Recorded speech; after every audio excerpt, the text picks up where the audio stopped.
Hello guys. तर ऑफिसमधूनच मी दुपारीच नवऱ्याला फोनवर विचारलं की आज काय बनवूयात डिनरला. तर ही वॉज लाईक फ्रीजमध्ये दुधी भोपळा आहे फक्त, तोच बनवून टाकूयात. हे ऐकून माझं तोंड एकदम वाकडं झालं आणि माझा दुधी खाण्याचा बिलकुल मूड नव्हता. आणि तो माझ्यापेक्षा लवकर घरी येतो थोडासा. आणि मी घरी पोचल्यानंतर मी बघते काय, तर हा ऑलरेडी शेफ मोडमध्ये होता आणि काहीतरी चालू होतं कुकिंग.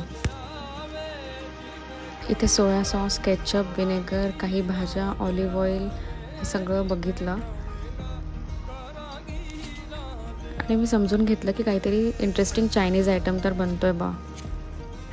तर आता चायनीज रेसिपी सगळ्यांना माहितीच झाली आहे, पण हे दुधी भोपळ्याचे नूडल्स हा एक नवीन प्रकार आपण आज बघतो आहे. तर नेहमीप्रमाणेच याच्यामध्ये ऑलिव्ह ऑइल घेतलं, एकदम थोडंसं डाएट फ्रेंडली रेसिपी आहे ही. त्याच्यामध्ये